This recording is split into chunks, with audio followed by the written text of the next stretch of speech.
Bonjour à tous, bienvenue sur la chaîne des recettes de Myriam, j'espère que vous allez bien. Alors aujourd'hui, une nouvelle vidéo tuto avec un gâteau à 2 étages. Donc ici, j'ai fait un gâteau licorne. Alors je vais vous montrer comment j'ai réalisé ce gâteau, un gâteau super gourmand. Donc génoise aux amandes avec une ganache au chocolat au lait monté. Je vais également vous montrer comment j'ai réalisé un croquant aux amandes et au chocolat vraiment top, très bon, super gourmand. Et le tout est recouvert d'une ganache au chocolat blanc classique. Donc pour la ganache au chocolat au lait, je mettrai juste le lien de la vidéo dans la description de la vidéo, donc en barre d'infos, vu que je l'avais déjà réalisé précédemment. Donc pour éviter d'avoir une vidéo trop longue. Donc ici, je vais aussi vous montrer un peu comment faire pour déposer un gâteau l'un sur l'autre pour avoir 2 étages. Et ici, on a un travail donc de couleur avec la ganache au chocolat blanc. Donc, vous voyez ici, c'est un dégradé de couleur comme j'avais déjà fait dans des vidéos précédentes. En tout cas, je vais essayer de vous donner un maximum d'informations. C'est pas toujours évident de filmer au même moment, de préparer une commande, mais j'essaye vraiment de diffuser le maximum que je peux pour pouvoir vous aider vous aussi à réaliser vos gâteaux. En tout cas, j'espère que cette vidéo vous plaira. Si vous êtes nouveau sur ma chaîne, n'oubliez pas de vous abonner, de liker, de partager sur vos réseaux sociaux. Ça m'aide beaucoup à donner vraiment une grande visibilité à ma chaîne. En tout cas, je remercie toutes les personnes qui me suivent et qui m'encouragent. Et sur ce, je vous laisse avec les images de la réalisation de ce magnifique gâteau. Alors voilà, on est à J-2 et je commence par la préparation de mes génoises.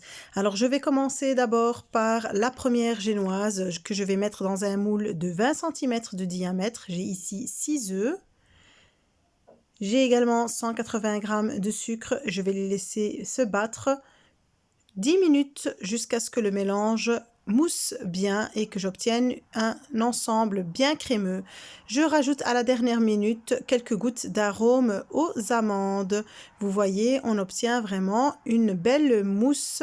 Alors je vais rajouter 170 g ou 170 g de farine que je passe au tamis. Je mélange délicatement. Vraiment, le secret pour avoir une belle génoise qui va bien gonfler et qui va être bien aérienne, c'est de mélanger délicatement. Là, je passe la vidéo en mode rapide, mais il faut vraiment y aller tout doucement en faisant remonter la pâte de bas en haut.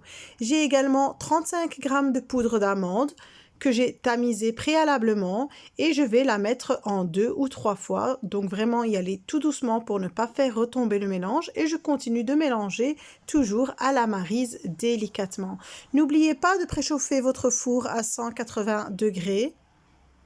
Une fois que mon mélange, que ma pâte est bien homogène et que je n'ai plus de poudre qui se balade dans ma pâte, je vais mettre le tout dans un moule. Donc je vous montre que c'est bien le moule de 20 cm de diamètre et je vais le remplir. Alors ici, je n'aurai pas une génoise très haute volontairement pour faire mes 2 étages, donc pour faire une pièce montée qui n'était pas prévue pour un grand nombre de personnes.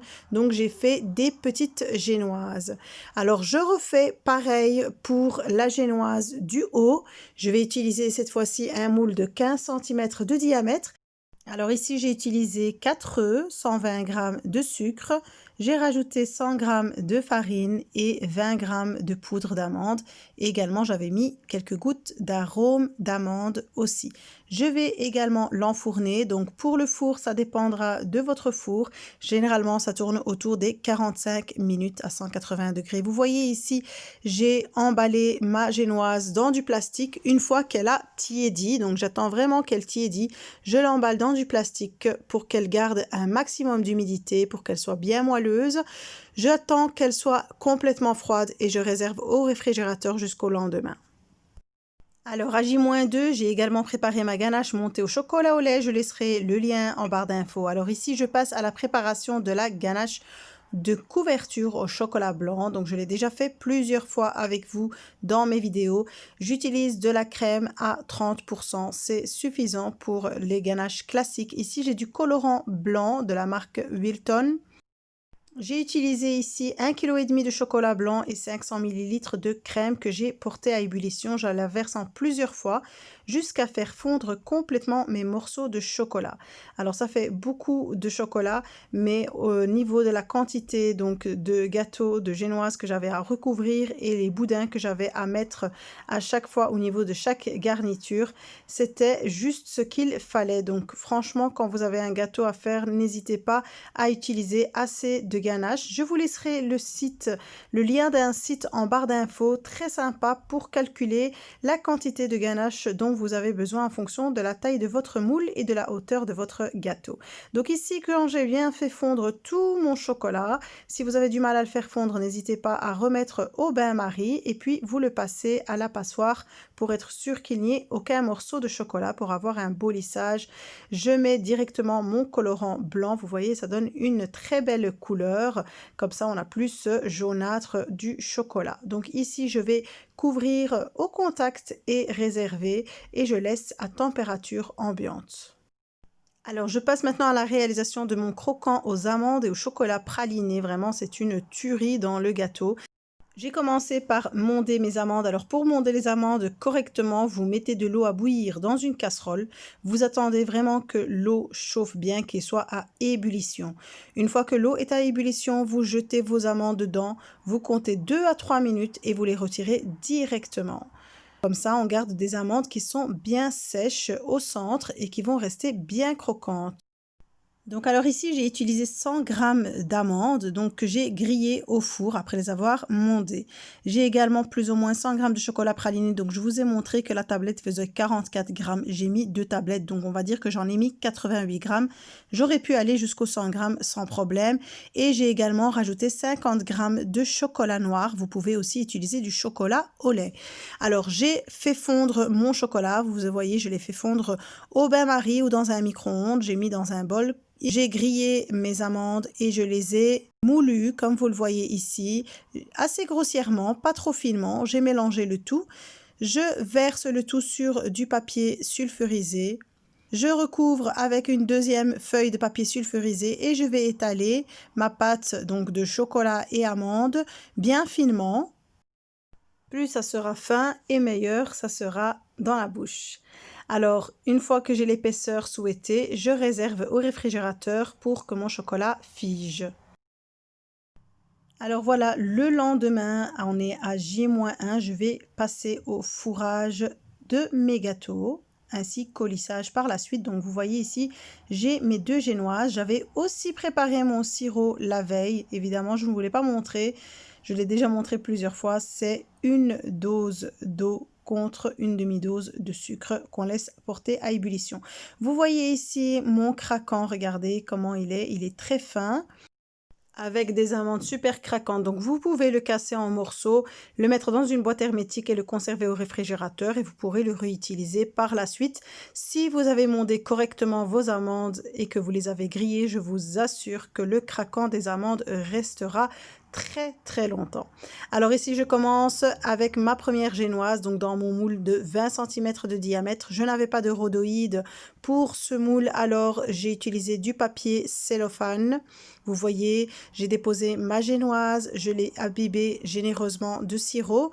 J'ai fait un boudin de ganache au chocolat blanc que je vous avais montré tout à l'heure. Ma ganache montée au chocolat au lait, le lien sera sous la vidéo. Je dépose mes morceaux de chocolat de croquant, donc vraiment pour avoir du croquant en bouche. Et je mets un peu de ganache au chocolat au lait par-dessus pour pouvoir vraiment permettre une adhérence avec la couche de génoise qui sera par-dessus. Je continue ainsi de suite jusqu'à la dernière couche de génoise. Je referme mon papier cellophane et je réserve au frais. Je fais de même avec la deuxième génoise, donc dans mon moule de 15 cm. Et je vais continuer ainsi de suite. Ensuite, je réserve donc vraiment, laissez prendre vos gâteaux un maximum au réfrigérateur. Je les prépare généralement, je fais le fourrage généralement le matin, le plus tôt possible en tout cas dans la journée, et je fais le lissage le plus tard possible dans la journée pour avoir vraiment un gâteau qui tient bien. Alors en attendant, je vais préparer la décoration qui va venir sur mon gâteau. En l'occurrence ici on aura la corne de la licorne et les oreilles. J'ai de la pâte à sucre jaune car je vais la peindre en doré, c'est vraiment beaucoup mieux, ça donne un meilleur rendu que d'utiliser de la pâte à sucre blanche.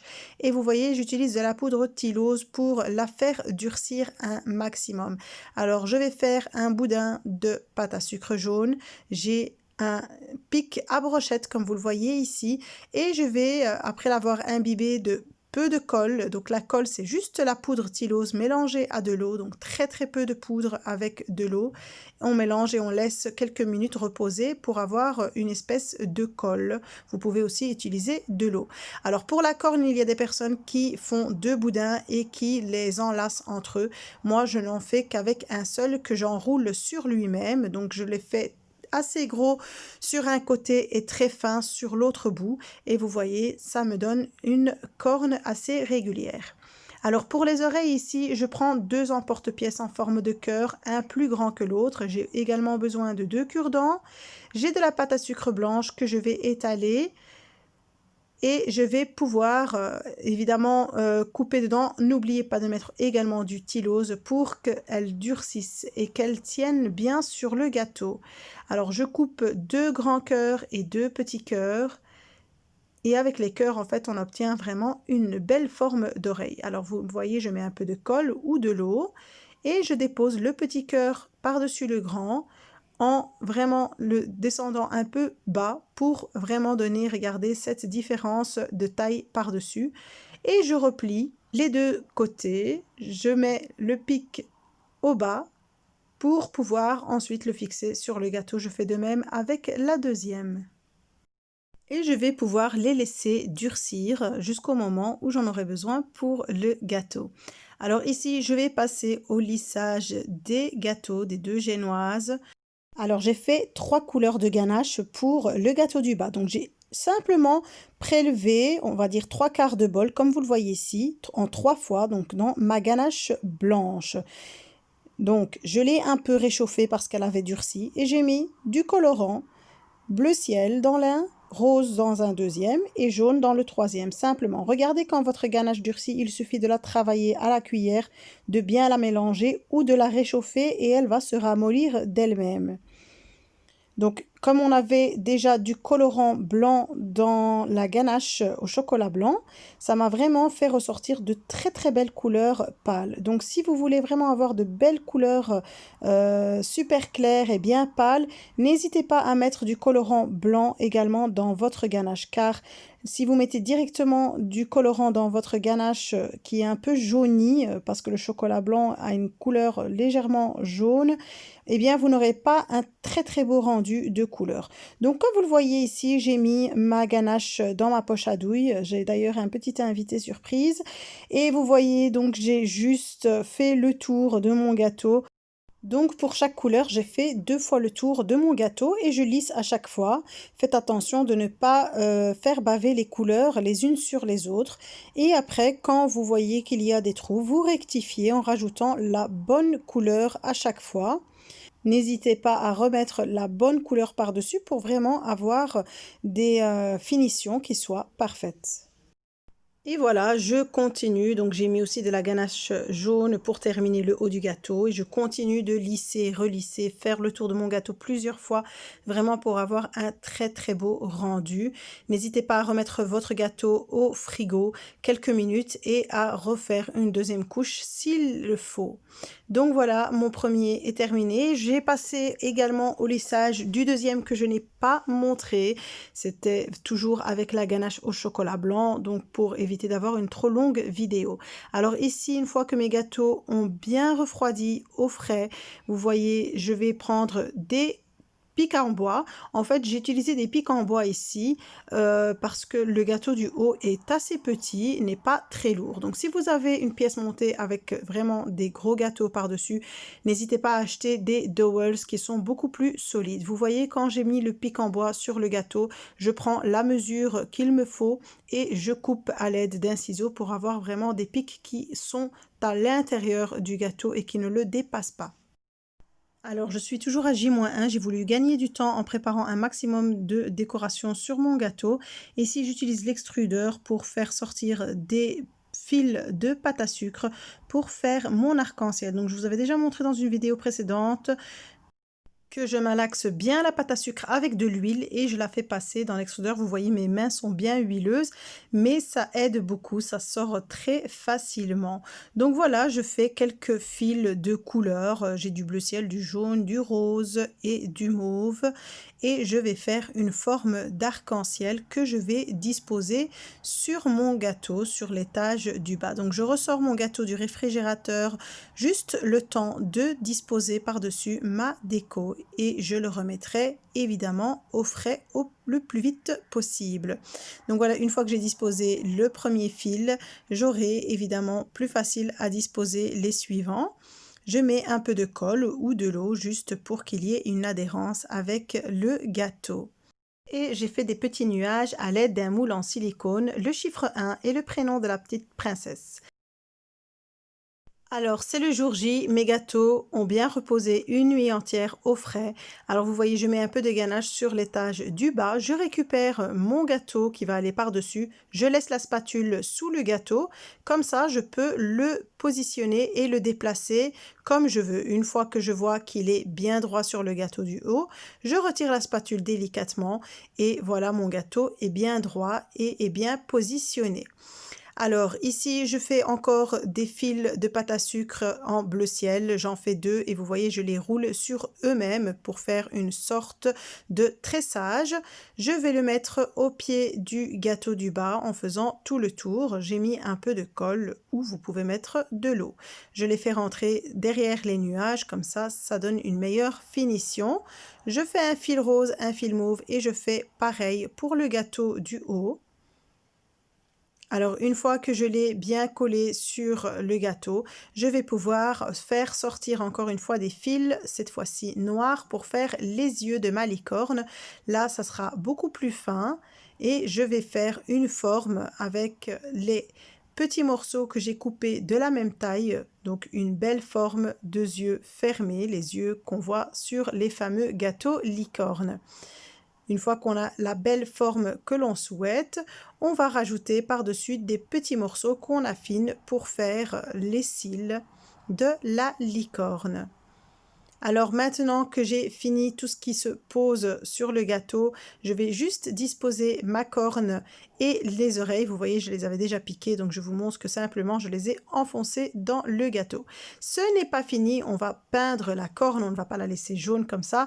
J'utilise ici de la poudre dorée, c'est la meilleure en tout cas que j'ai pu utiliser. J'en ai utilisé beaucoup, mais celle-ci reste la meilleure, c'est celle de Claire Bowman Cakeless. Moi, je la mélange avec de l'huile. C'est vrai que ça ne sèche pas, mais le rendu est tellement brillant, tellement beau. Vraiment, c'est super beau, super joli sur les gâteaux. Et voilà, donc j'ai peint la corne, le centre de mes deux oreilles. Vous voyez, le rendu est nickel, ça brille de mille feux. Une fois que j'ai terminé, donc ici, j'avais coupé avec un emporte-pièce sous forme d'étoiles, des petites et des grandes étoiles que j'ai disposées sur mon gâteau. Vous voyez, je les peins également avec la peinture dorée. Ça donne un très beau rendu, je trouve. Alors maintenant, je vais passer à la préparation de la crinière de ma licorne. J'ai ici de la crème à 40%. Bon, j'ai été à l'œil. On va dire que j'en ai mis 250 ml plus ou moins. Vous pouvez aussi utiliser de la crème à 30% si vous y rajoutez un peu de mascarpone pour que ça puisse un peu tenir le tout. Alors voilà, je vais juste monter simplement ma crème.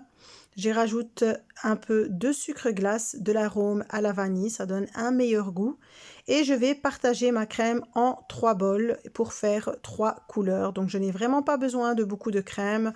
C'est vraiment pour pocher quelques rosaces pour faire la crinière. Ici j'ai fait du rose, je vais faire également du bleu ciel et je vais faire aussi du jaune. Donc vous utilisez les douilles de votre choix.